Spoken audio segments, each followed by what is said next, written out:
All right, troop 10, hut! Forward march. Do something. Welcome to Fort Irving. We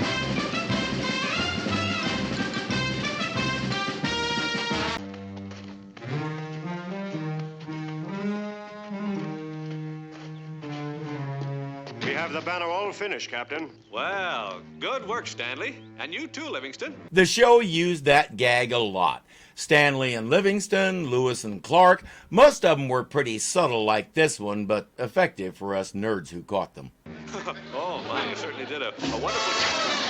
Are you all right, Captain? Yes, I'm fine, Livingston. I mean, Stanley. Here.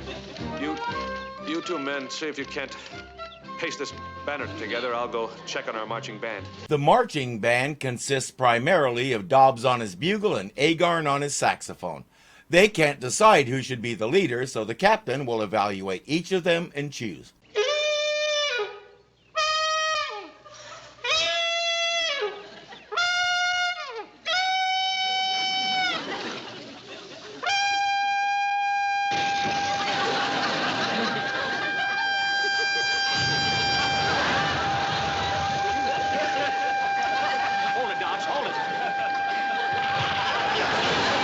The captain has it all sorted out. That's why he's in command and they're not. I guess Corporal Agarn will lead the band, and Dobbs, you try to play softly. I'll try playing with one lip, Captain. Okay. One lip.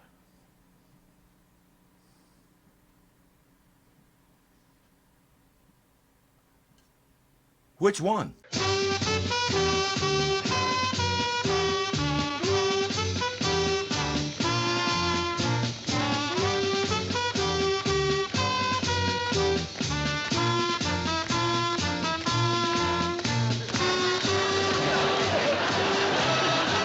We won't learn a whole lot about Founder's Day. Listening to some of the dialogue, I think it's the day the fort was built, but don't hold me to that. Oh, Wilton, this is so exciting. Janie, please, I've told you not in front of the troops. It's all right, officer. They're engaged to be engaged. Now, we all know this basic principle. Every party has a pooper, that's why we invited you. Party pooper, oh, party pooper. This party is no exception, so let's meet the wet blanket. Captain Parmenter? Yes, sir? Permit me to introduce myself. My name is Parker. James Parker, better known in the territory as Big Jim. Considering the way he swaggers, I'm guessing he gave himself that name. Well, I'm very happy to meet you, Mr. Parker. Oh, Big Jim. Are you going to be in Fort Courage long? I expect so, yes. Well, I think you'll find this a very nice little town, sir. Thank you. That's why I bought it. Yes, he literally bought the whole town.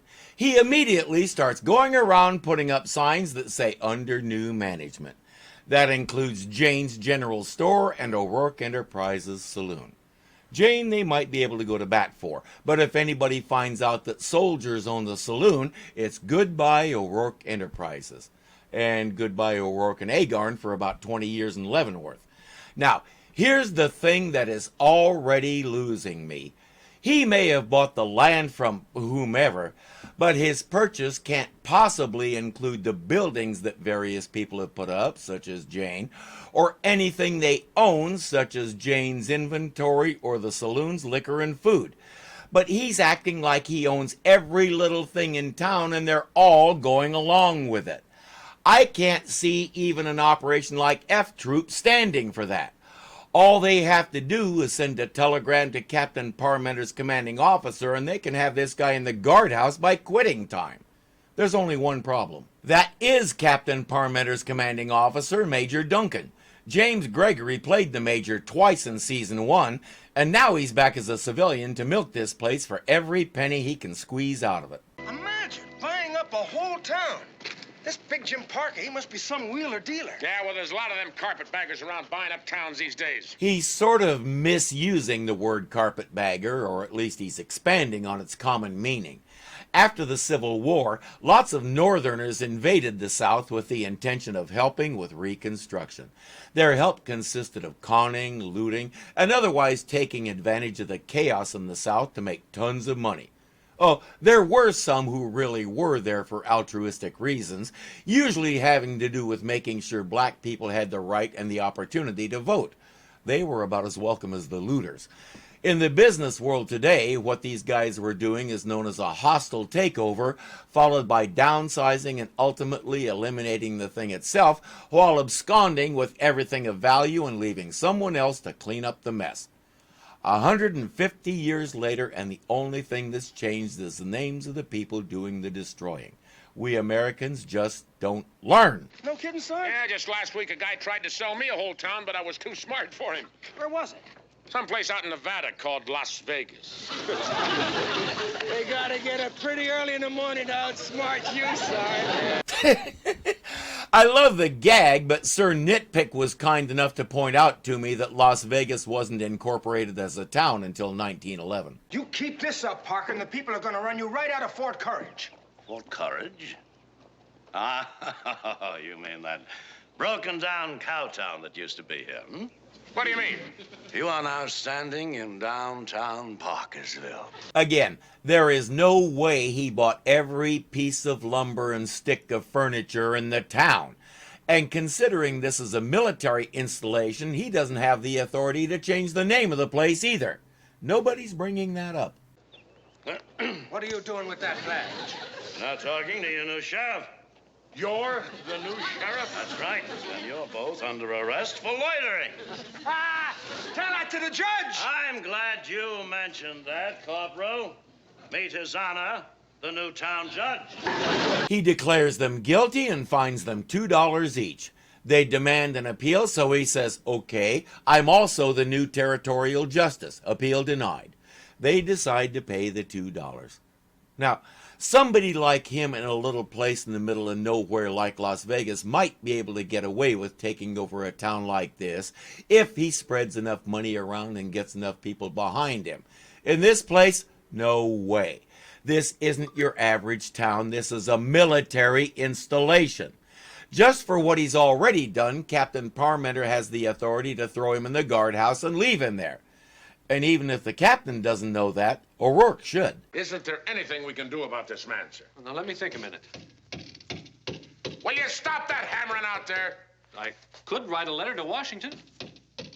Hey, Garn, will you go out and tell those clowns to stop hammering? Right, Sarge. Really, O'Rourke? You can't figure out who's doing the hammering and why? Think about what you're in the process of discussing. Oh, no, just a minute, Mr. Parker. You may have bought the town, but you didn't buy our fort.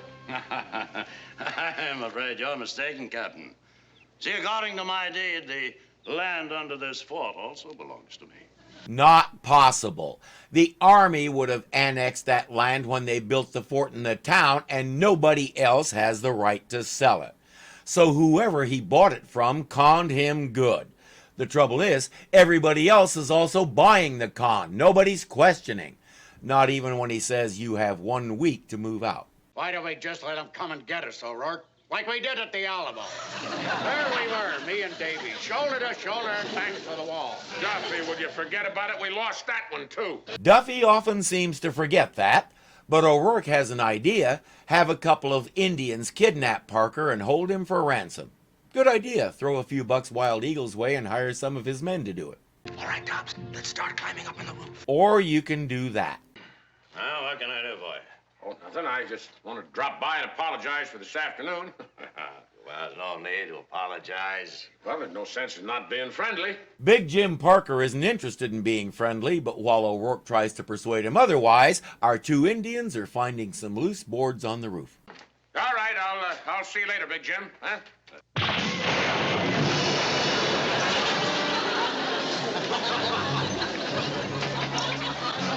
They found the loose boards. Well, if at first you don't succeed, go to the Hackowies and hire them to do it. No, O'Rourke and Captain Parmenter will dress up as Indians and try to pull off a jailbreak. But right now, I'm not sure our captives want to get out. Hey, Gort, this stuff don't smell no worse than the mess hall. You're right, Dobbs. Hey, good. This is delicious. Now, you know something, Gort? This is the best job we've had in months. Say what you want about Big Jim, he does make a great rattlesnake stew. But let's do this.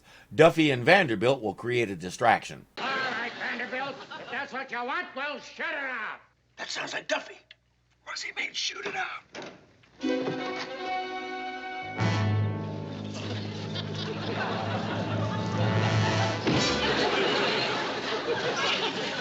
Nobody specified what kind of distraction. Comedy works as well as drama, which is why they recruited Vanderbilt for this rather than anybody else.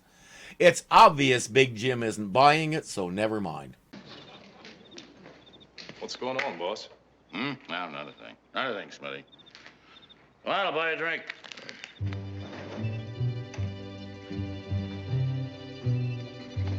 He left the keys in plain sight, so this should be easy.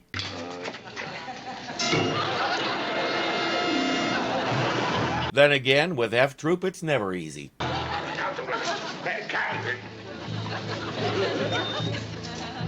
Captain, are you all right, sir? Yes, I'll be all right. Oh, fine. I thought you could outsmart Big Jim, did you? He'll notice they're different sizes than they were when he left, but won't think much of it. Okay, you guys had your fun. Now can we go see Wild Eagle and get some actual Indians for this? Same thing happened to us. You mean Big Jim's taking over your land, too? He say if we not move by end of week, whole tribe under new management. Also not possible. That was public land. Nobody owned it, so if somebody sold it to Big Jim, then Big Jim is an easier mark than anybody thought. But again, nobody's questioning. They just take his word for it. Thing is, there's one of Big Jim, two if you count that sidekick we saw briefly, and there's who knows how many Hakawis. When he comes up to a victim, they could just grab him, tie him to a stake, pretend they're going to burn him, and say, "Shall we negotiate?" Chief's right, Agarn. We ain't been doing too good in these outfits. Let's let them take a crack at it. Everybody always wants to play Indian. You know, sometimes the jokes come tumbling into your head so fast you can't sort them out and pick just one. But I'll try. Oh, you mean like you two white guys are doing right now? No, that doesn't work. But you guys are better at it than they are. Nah. Always run around with little flute and basket with snake. Me no understand. I like that one. All right, Sheriff, reach for the sky. Nobody make false move. Nobody get hurt. Now, don't you worry about us, Chief. We know how savage your tribe is, so we want to cooperate. Do anything you want. Agarn and Jim both agree this is a good time to let those guys out of the cell. Now, Sheriff, you come with us. Where are you taking us, Chief? We're not taking you, just him. You go back to the fort. Tell Captain Parmenter that we not give up Sheriff till he give back land and big ransom money. I told them to go to Wild Eagle first. This is how a kidnapping is supposed to go. All right, into this, you thieving redskins. All right. I may have spoken too soon. And he was all set to tear up his deeds and everything else, too. He may be Big Jim to white people, but I have a feeling his Indian name would be Trembling Chicken. Our friends have to get them out of jail, but they may not get the chance. Big Jim Parker's about to hang Chief Wild Eagle and Crazy Cat. Are you sure he's really trying to hang them? He has a scaffold built with a trapdoor and hanging down are 2 6-foot pieces of rope with nooses. Now, that's what I call a hanging. He doesn't have the authority to do that either, especially since an attempted jailbreak is not a capital offense. Send your troops in with rifles ready and put a stop to this travesty. I demand you release these 2 men until they've had a fair trial. Captain is right. Me no law. Must allow one smoke signal to lawyer. What everybody seems to be forgetting is that I am the law here in Parkersville. No, you're not. Captain Parmenter's position as territorial military commander supersedes any phony office you may have appointed yourself to. There's 5 of them, including Jane, and they're armed. Parker and his goon aren't. Release Wild Eagle and Crazy Cat by force. You have that right and responsibility. But they'll just stand by and complain while he puts our 2 friends in the nooses. I'm warning you, Mr. Parker, you're going too far. I'll be glad to discuss it with you, Captain, after the hanging. Parmenter doesn't have it in him to take action. It's up to O'Rourke to come up with an idea. He tells Parker it's customary for people to have a military send-off, so we'll have Dobbs play taps. He tells Dobbs, you know what to do.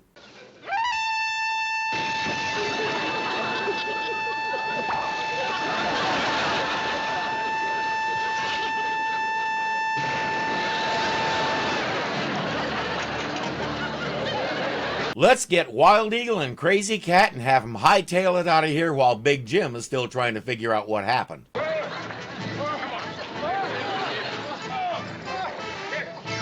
Shouldn't you take their ropes? Oh, never mind. Big Jim and his pal forgot to tie the other ends of the ropes to anything. So this wouldn't have been a hanging so much as a dropping. Well, congratulations, Captain. It's very clever of you to get Washington to appropriate all the land around the fort for national defense. Ostensibly, they did that before they ever built the fort. The appropriation includes the Hakawi land, so Big Jim is left with a broken gallows and a sidekick who apparently doesn't know how to do a proper hanging. He's on his way to Washington to protest, but he won't get anywhere.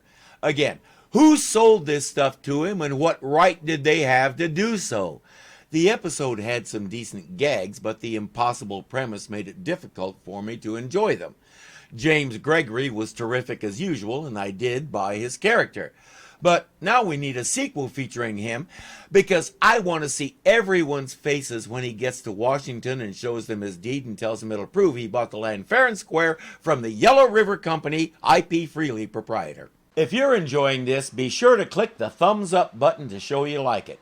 If you're not subscribed yet, punch me in the face right here and get it done.